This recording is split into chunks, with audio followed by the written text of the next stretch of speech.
বাড়তি ঘর ছেড়ে নিরাপদ আশ্রয়ের খোঁজে এলাকার মানুষজন। ভয়াবহ বন্যা পরিস্থিতির আশঙ্কায় আতঙ্কিত পূর্ব মেদিনীপুরের পটাশপুরের বিস্তীর্ণ এলাকার মানুষ। কয়েকদিনের টানা বৃষ্টিতে পটাশপুর 1 নম্বর ব্লকের নইপুর, গোপালপুর, গোকুলপুর সহ বিভিন্ন এলাকায় রাস্তা ও ঘরবাড়ি জলের তলায়। কোথাও রাস্তা ডুবে সেই জল হুহু করে ঢুকে পড়ছে গ্রামের ভেতরে। ইতিমধ্যে বহু বাড়িতে জল ঢুকে পড়ায় ঘর ছেড়ে নিরাপদ আশ্রয়ের খোঁজে যেতে হচ্ছে বাসিন্দাদের। চাষের জমি জলের তলায় চলে যাওয়ায় মাথায় হাত কৃষকদের। একদিকে ফসলের ক্ষতির আশঙ্কা, অন্যদিকে বাড়িতে জল, সব মিলিয়ে চরম দুর্ভোগে দিন কাটছে সাধারণ মানুষের। সবচেয়ে ভয়াবহ পরিস্থিতি তৈরি হয়েছে পটাশপুর বালিচক রাজ্য সড়কে। রাস্তার ওপর 1 কোমরেরও বেশি জল জমে থাকায় স্বাভাবিক যান চলাচল কার্যত বিপর্যস্ত। বাধ্য হয়ে ট্রাক্টর, 4 চাকা কিংবা বাইরে থেকে ঝুঁকি নিয়ে জল পারাপার করছেন মানুষজন। এই পরিস্থিতিতে যে কোনো সময় দুর্ঘটনার আশঙ্কা রয়েছে। পটাশপুরে টেপরপাড়া এলাকাতেও রাস্তায় ডুবে জল ঢুকছে গ্রামের ভেতর। জল বাড়তে থাকায় আতঙ্ক আরও বাড়ছে নদী ও নিচু এলাকার বাসিন্দাদের মধ্যে। অন্যদিকে কেলেঘায় নদীর জল হুহু করে বাড়ছে। 2021 সালের ভয়াবহ বন্যার স্মৃতি এখনও পটাশপুরবাসীর মনে তাজা। বছর ঘুরে বর্ষা এলে নতুন করে আতঙ্ক তৈরি হয়। ফের কি সেই ভয়াবহ পরিস্থিতির পুনরাবৃত্তি হবে? যদিও পরিস্থিতির উপর প্রশাসন ও সেচ দপ্তরের তরফে নজর রাখা হচ্ছে। এই মুহূর্তে পটাশপুরবাসীর একটাই প্রশ্ন, কবে কাটবে এই জল যন্ত্রণা? দেখুন, বিগত সরকার থাকাকালীন যে কেলেঘাই, কপালেশ্বরী এবং বাঘুই সংস্কার হওয়ার কথা ছিল, সেটা সম্পূর্ণরূপে হয়নি, যার ফলে আজকে এই জল যন্ত্রণা পটাশপুরবাসীকে ভুগতে হচ্ছে। আমাদের সরকার 3 মাস হয়েছে আমরা সরকারে এসেছি। যথেষ্টভাবে আমাদের সরকারের যারা মন্ত্রী রয়েছেন এবং ডিপার্টমেন্টের যারা অফিসার রয়েছেন, তারা যথেষ্টভাবে কেলেঘাই, কপালেশ্বরী এবং বাঘুই নদীর তীর বরাবর যে সমস্ত গ্রাম এলাকাগুলো রয়েছে, সেগুলোকে সংরক্ষণের জন্য বিভিন্ন উপায়ে তারা প্রচেষ্টা করছেন।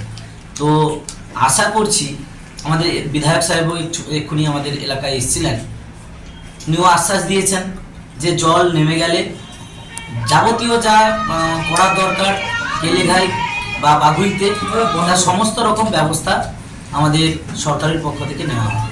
আচ্ছা, এই জলটা মূলত কোত্থেকে আসছে? এই জল বলি, এটা বাঘুইর জল। মূলত পুরো পশ্চিম মেদিনীপুর এলাকার দাঁতন, আমাদের নারায়ণগড় এরিয়ার পুরো জল এই বাঘুই নদী হয়ে নামে। সেই জল অত্যাধিক অতিবৃষ্টির কারণে এত পরিমাণে জল এখানে পুরো স্টক হয়ে এতটা জলটা বেড়ে গেছে। কতগুলো গ্রাম এখন জলের তলায়? এখনো পর্যন্ত আমাদের এই নইপুর, গোকুলপুর এরিয়া মিলে মিনিমাম 5খানা গ্রাম জলের তলায়। আমরা আর কিছুক্ষণের পরেই প্রশাসনের সহযোগিতায় সেই সমস্ত গ্রামে পৌঁছবো, সামগ্রিক কিছু ত্রাণ, এবং সেখান থেকে মানুষজনকে উদ্ধার করে স্থানীয় স্কুল বা অন্য কোথাও ত্রাণ শিবিরে আমরা পৌঁছে দেওয়ার চেষ্টা করব। আচ্ছা, কি মনে হচ্ছে যে এখান থেকে কি মুক্তি পাবে? অবশ্যই প্রশাসনের হস্তক্ষেপ হলে নিশ্চয়ই এই জল যন্ত্রণা থেকে পটাশপুরবাসী মুক্তি পাবে। আচ্ছা, এখন এই যে ধরুন পটাশপুর এবং বালিচক যে রাজ্য সড়ক, এই রাজ্য সড়কের উপর দিয়ে কি এখন বাইক বা এমনি বড় যানবাহন কি যাতায়াত করছে? ছোট গাড়ির চলাচল একদম বন্ধ হয়ে গেছে।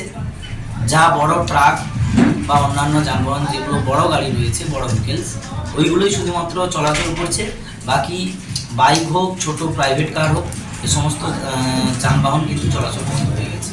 আচ্ছা, এটা কি জল নিকাশি বন্ধ নাকি অন্য কোনো কারণ? মানে এটা জল নিকাশি বলতে কেলেঘাইয়ের যে জল, সেটা প্রপারলি মানে একদম এত পরিমাণে ফুলে ফেপে উঠেছে, যার ফলে বাঘুইর জল পাস হচ্ছে না।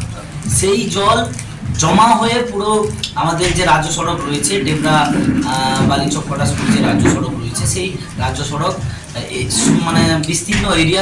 রতনের রিপোর্ট, পিবি নিউজ।